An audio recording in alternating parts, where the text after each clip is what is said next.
আসসালামু আলাইকুম, welcome to kitchen craft. আজ আমি তৈরি করব স্পেশাল গাজরের হালুয়া।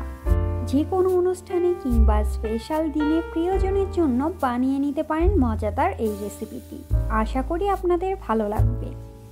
আর আমার রেসিপি ভালো লাগলে অবশ্যই শেয়ার করতে ভুলবেন না।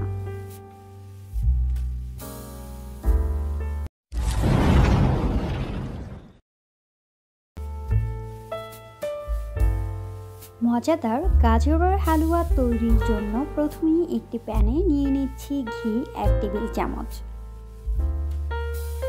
ঘি গলে আসলে অ্যাড করছি দুধ 3 কাপ পরিমাণ। দুধ দেবার আগেই প্রথমে ঘি ব্যবহার করেছি, যার ফলে প্যানের তলায় দুধ লেগে যাবে না।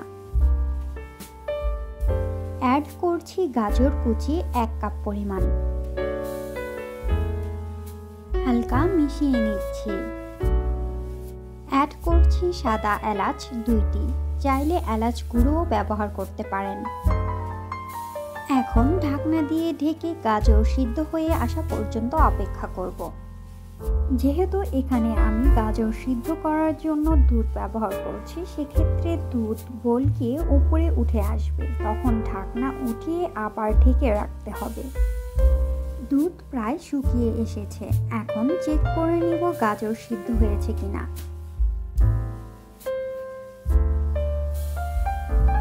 গাজর খুব ভালোভাবে সিদ্ধ হয়ে গিয়েছে। গাজর সিদ্ধ হয়ে আসলে এই পর্যায়ে এলাচ উঠিয়ে নিচ্ছে। অ্যাড করছি চিনি 1/2 কাপ পরিমাণ। চিনি দেওয়া হলে ভালোভাবে মিশিয়ে ঢাকনা দিয়ে অপেক্ষা করব আরও কিছুক্ষণ। চিনি গলতে শুরু হয়েছে আর দেখতেই পাচ্ছেন দুধের পরিমাণটাও একটু বেশি মনে হচ্ছে। সম্পূর্ণ শুকিয়ে আসা পর্যন্ত মিডিয়াম আঁচে জাল করে নেব।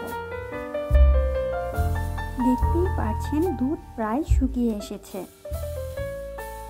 আপনারা যদি পানি দিয়ে সিদ্ধ করে নেন, সেক্ষেত্রে এই পর্যায়ে প্যান থেকে গাজর নামিয়ে ঠান্ডা করে ব্লেন্ড করে নেবেন। তারপর 1 কাপ দুধ আর চিনি অ্যাড করবেন।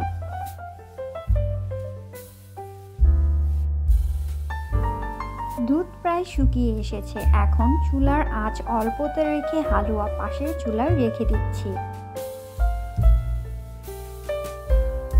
এবার অন্য একটি প্যানে নিয়ে নিচ্ছি ঘি 2 টেবিল চামচ।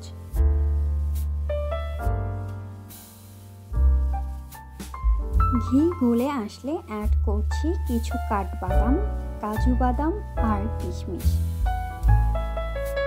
2 মিনিট অল্প আঁচে ভেজে নেব।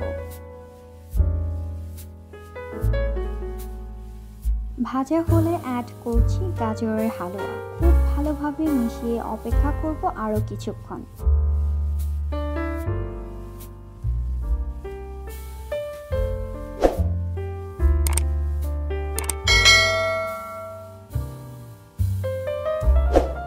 দেখতেই পাচ্ছেন হালুয়া আঠালো হয়ে প্যান থেকে উঠে আসছে। এই পর্যায়ে চুলার ফ্লেম অফ করে দিচ্ছি। সবশেষে অ্যাড করছি কিছু বাদাম আর চেরি।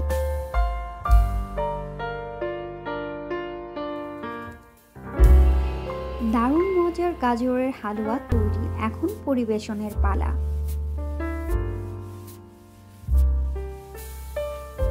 যে কোনো সময় তৈরি করে নিতে পারেন মজাদার গাজরের হালুয়া। আশা করি আপনাদের ভালো লাগবে। বাসায় অবশ্যই ট্রাই করবেন। কেমন হলো জানাবেন কমেন্টে। আর আমার রেসিপি ভালো লাগলে অবশ্যই লাইক, কমেন্ট এবং শেয়ার করতে ভুলবেন না।